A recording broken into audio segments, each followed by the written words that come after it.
and I don't want you to go into any long details about this, but did you write a letter to investors raising concerns about the impact of tariffs, writing that, quote, tariffs are inflationary? Did you say that at that time, yes or no?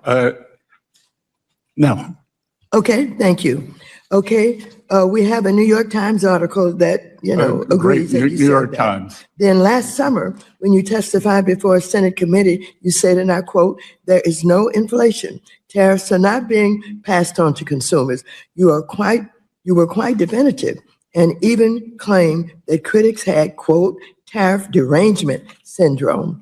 Well, those comments are at odds with the statement you made to investors that tariffs are inflationary. Again, I want to be clear, so just let me ask you, are tariffs inflationary, yes or no? According to the San Francisco Federal Reserve, with 150 years of data, yes or no? Tariffs do not cause inflation.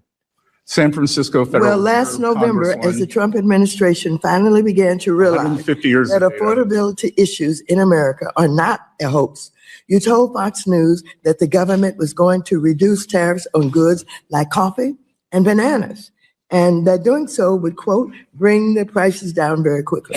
Mr. Secretary, why was that announcement even necessary? Why would you even impose a tariff on a good that a country doesn't grow or make, as that would only serve to punish the American consumer? Now, as you know, this committee has taken a bipartisan approach to addressing another real affordability crisis.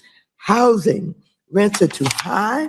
There aren't enough houses. However, one clear reason that the housing crisis has grown worse is that you and the rest of the Trump administration levied tariffs on housing production goods like lumber and steel, as well as appliances. These tariffs will result in half. Lumber is reclaiming my time. You don't get to talk. Lumber is at a 5-year low, Congresswoman. Reclaiming my time. Let's just have the facts. Reclaiming my time. Thank you. However, one clear reason that the housing crisis has gone worse is that you and the rest of the Trump administration levied tariffs on housing production goods like lumber and steel, as I said, as well as appliances. Will you be the voice of reason in the administration and urge Trump to stop waging a war on American consumers and on housing or affordability and putting the economy at risk? Yes or no? You don't have to explain. Representative Waters, will you be the voice? Will you be the voice? Will you be the voice? Will you be the voice of reason? And will you be the voice of reason? A study yes from Morgan University reclaiming my time. Reclaiming my time. Reclaiming my time. Was a mass unfettered immigration. Mr. Chair, will you let him know that when I asked time does belong to the gentlewoman from California.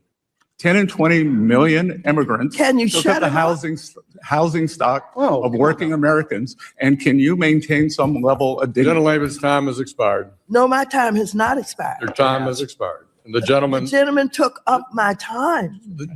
I think you should recognize that, Mr. Chair. The gentlewoman's time has expired. The gentlewoman's time has expired. Well, if you want Chair, parliamentary the chair recognizes the vice chairman of the committee. Mr. Chair, if you want to parliamentary inquiry. Go right ahead, but I would not expect you to do that. The gentleman I want my time back. The gentleman from Michigan is recognized. I grant briefly anything that you feel you need to address. I believe the ranking member does not understand the definition of generalized inflation versus one-time price increases. I would also note that housing, especially for working Americans, a Wharton study has shown that the mass unfettered immigration, adding 10 to 20 million new people demanding housing, Congresswoman, is what caused a great deal of housing inflation for working Americans. So you and the Biden administration should be ashamed.